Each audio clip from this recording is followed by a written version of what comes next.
Hi, I'm Tawny Plattis, and you're listening to Dirty Bits, the podcast that explores the dirty bits of history your teacher probably left out. I had never heard of Warren G. Harding until the wormhole that is the internet led me to a biography where I saw that he was the 29th president of the United States. His term was during the Roaring Twenties. He's widely and often considered the worst president of all time in the States. And he called his dick Jerry. I had to know more. So Jerry's owner was born in Ohio, and he owns and he's editor of the Marion Star, which is this Ohio newspaper, when he meets his wife, Florence Klein. And she's one of the people often credited as propelling him all the way to the White House, so she's super important. So Florence, she's this independent, wealthy divorcee with this amazing business sense. She's super determined, hardworking, organized, demanding.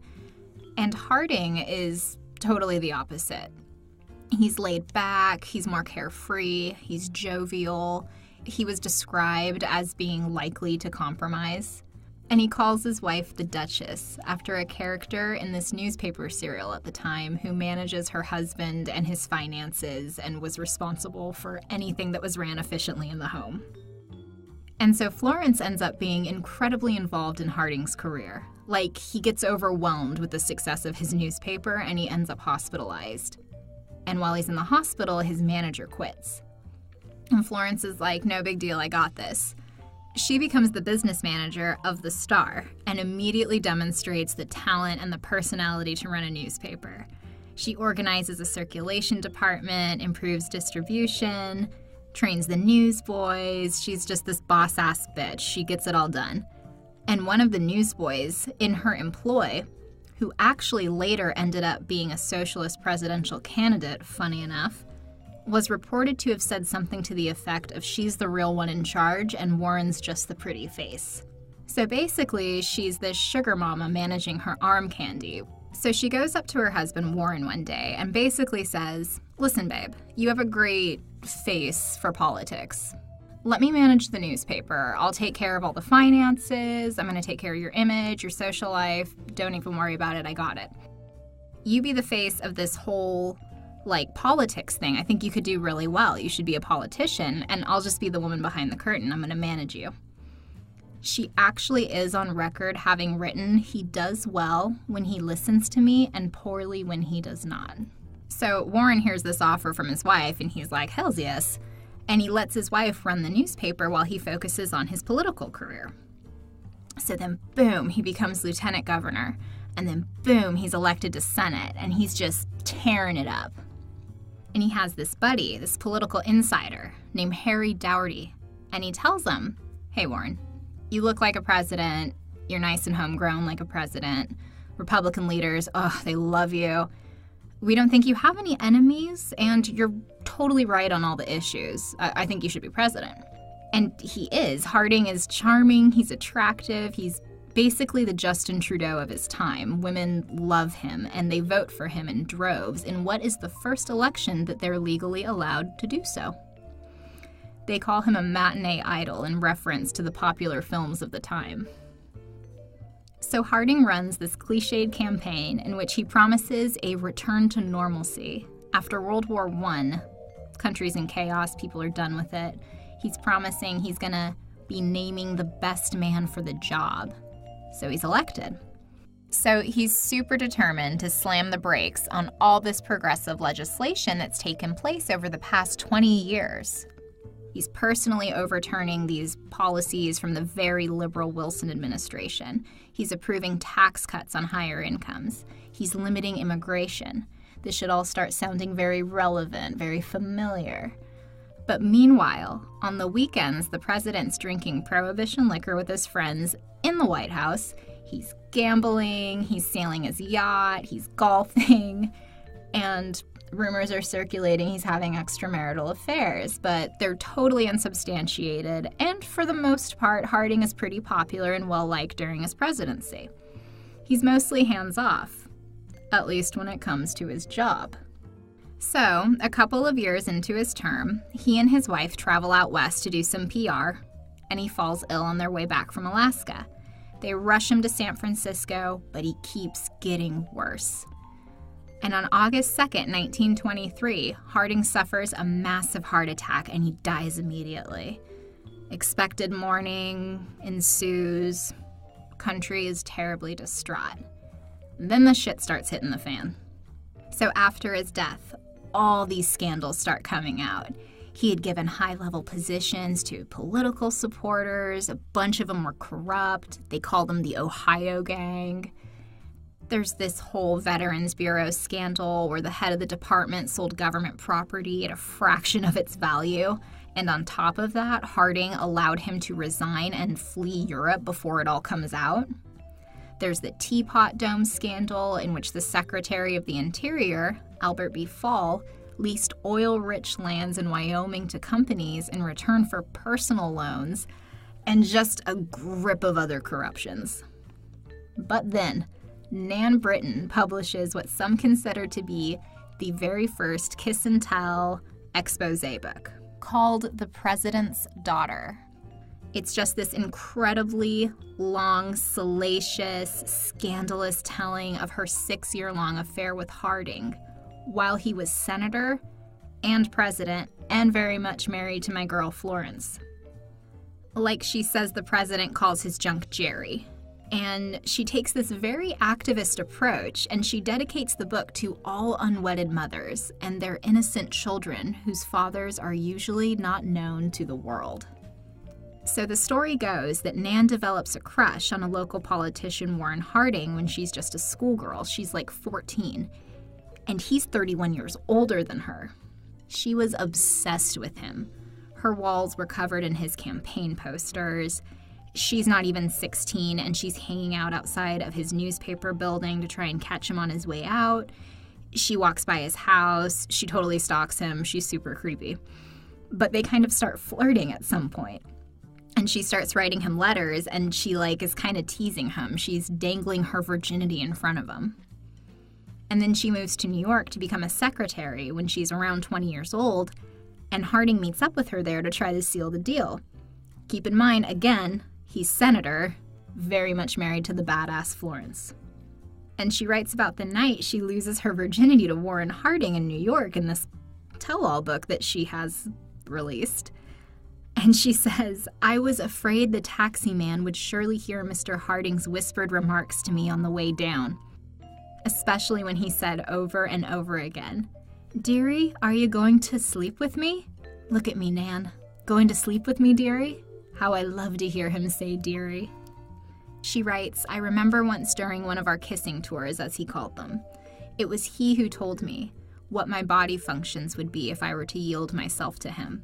He said, 'You ask me whatever you want to know, I'll tell you.'"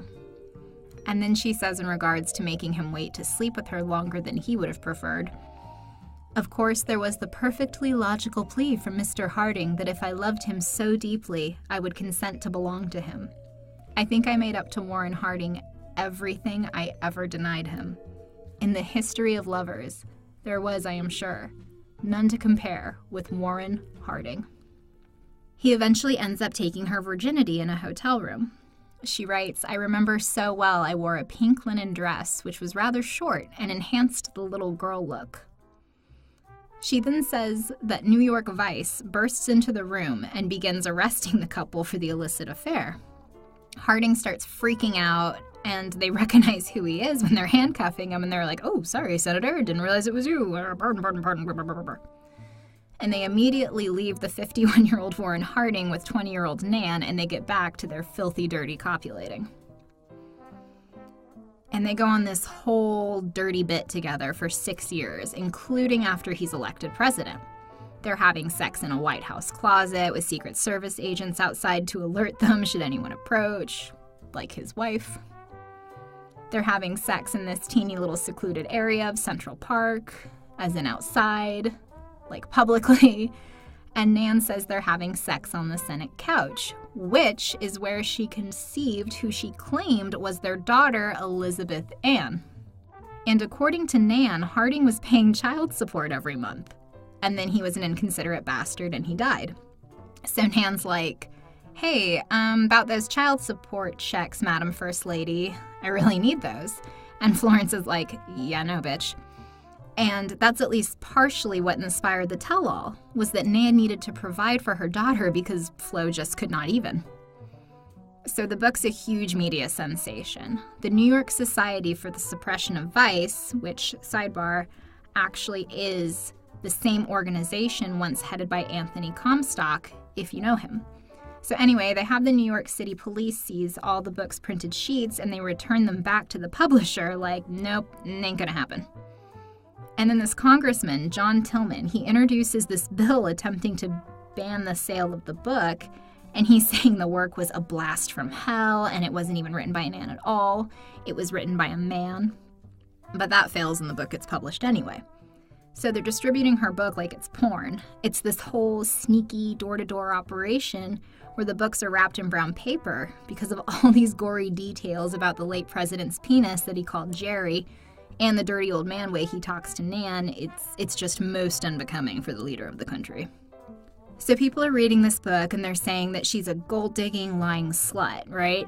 She has a couple of people that are on her side, but overall, it's not looking good for Nan, partially because she can't prove the allegations. What she says is that Harding had her destroy all of her absolutely enormous amounts of explicit erotica and correspondence at his request.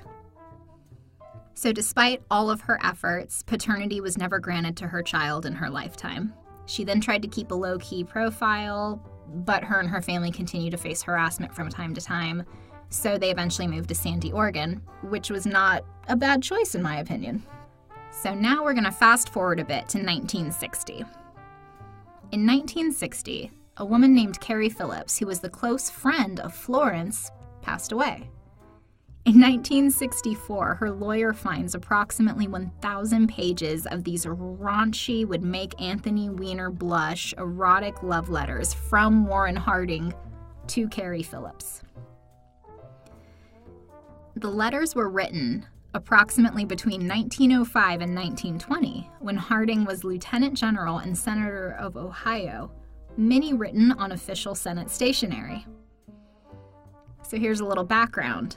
It turns out that the Phillips family and the Harding family used to vacation together. Carrie and Warren both had spouses with these medical conditions, and then Carrie lost her young son, and she found comfort in the senator's arms. At one point, Florence and Carrie's husband, Mr. Phillips, find out about the affair. Flo threatens to divorce the senator, and Mr. Phillips is just mortified. So he packs up the whole family to go to Germany. However, Carrie and Warren keep writing each other right up until he's elected to the presidency. Now in the letters, again, Harding calls his penis Jerry and graphically describes all the things he wants to do to and with Carrie. Ever the poet, Harding says, "Jerry, you recall Jerry, came in while I was pondering your notes in glad reflection, and we talked about it. He told me to say that you are the best and darlingest in the world, and if he could have but one wish, it would be to be held in your darling embrace and be thrilled by your pink lips that convey the surpassing rapture of human touch and the unspeakable joy of love's surpassing embrace." He goes on, "Honestly, I hurt with the insatiate longing until I feel that there will never be any relief until I take a long, deep, wild draught on your lips and then bury my face in your pillowing breasts. Oh, Carrie, wouldn't you like to get sopping wet on Superior? Not the lake." He's very specific here, not the lake. "For the joy of fevered fondling and melting kisses? Wouldn't you like to make the suspected occupant of the next room jealous of the joys he could not know as we did in morning communion at Richmond? Wish I could take you to Mount Jerry, wonderful spot, not in the geographies, but a heavenly place, and I have seen some passing views there and reveled in them. Gee, how I wish you might be along." I'll give you a moment to all cool down. Then Harding is elected to the presidency, and he immediately takes aside the Republican Party officials and goes, "So, I've been sleeping with Carrie Phillips, who has loud, vocal German sympathies, and she has hundreds of love letters I've written to her over the years on Senate stationery." So they roll their eyes because this was supposed to be the guy who looked like a president, damn it. Then they call up Carrie Phillips and tell her she needs to be quiet about the affair. But she's not having it and says, I'm going to absolutely release these papers unless you pay me a substantial amount of money. Oh, and also, I'm going to hound the president on this anti-German stance. I'm not about that. I freaking love Germany. You need to vote with sympathy for Germany, or I'm going to take all these porny letters that the president's written to me immediately to the press. So do you know what they do? They actually do this. The Republican National Committee pays for Phillips and her husband to go on a lengthy trip to Japan. And they provide her with a gift somewhere between $20,000 and $25,000, which today is more than $297,000. And Harding himself orders a stipend of $5,000 a year as long as he's in the public service. To the best of my knowledge, he's the only president to have been successfully blackmailed by his mistress. So all of this information is in these letters, okay? Go back to 1964. A historian, Francis Russell, gets a hold of him, and he's like, oh, this is gold. This needs to be written about. But the Harding descendants get wind of this, and they're like, you know what? Our ancestor is consistently the most disliked president in history when polled. His name, our name, is just so incredibly tarnished, and we just want these to remain private. So the whole thing ends up in court, and the letters are turned over to the Library of Congress to be sealed for 50 years. Now, the restriction expired on July 29th, 2014, and the library digitized the originals and they release all the contents online. Interestingly enough, in 2015, Ancestry.com conducts a DNA comparison between the family of Nan Britton and Warren Harding, and they prove, once and for all, that Warren Harding is in fact Elizabeth Ann's father, 24 years after Nan Britton died. And then it just comes out that Warren Harding is like this giant womanizer. He's actually on record saying to a reporter, "It's a good thing I'm not a woman. I would always be pregnant. I can't say no." Which, I have to be clear, was something he told reporters when he was president. Again, this should start sounding familiar. So he had an affair with his wife's childhood friend 3 years into their marriage, which resulted in a daughter. His next mistress was his Senate aide. He had a fling with Rosa Hoyle, which may have resulted in a son. He has a fling with Augusta Cole, whose pregnancy he actually pays to terminate. He sleeps with this Washington Post employee known as Miss Allicott. And then there's two former chorus girls, Maisie Haywood and Blossom, in addition to a slew of New York women, one of which attempted to kill herself after he wouldn't marry her. But of all the women in Harding's life, it was about his wife Florence that he said, "There isn't one iota of affection in my home relationship. It is merely existence, necessary for appearance sake, apparently failing to find her as badass as I do." And lastly, comedian Will Rogers once said, "He didn't do anything, but that's what the people wanted done." But I disagree. There are a lot of people the 29th president did. Thanks for listening. If you have any comments or questions on this episode of Dirty Bits, please let me know in the comments. Have a dirty day.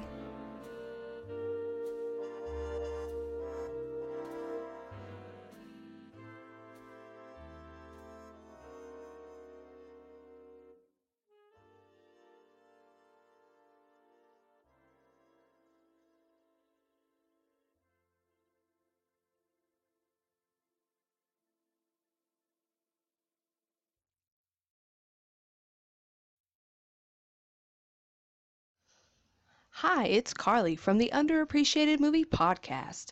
Listen as Elaine, John, Tony, and I review movies from our past we think need a second chance.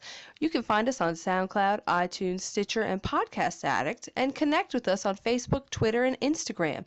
New episodes every Friday. Once again, that's the Underappreciated Movie Podcast.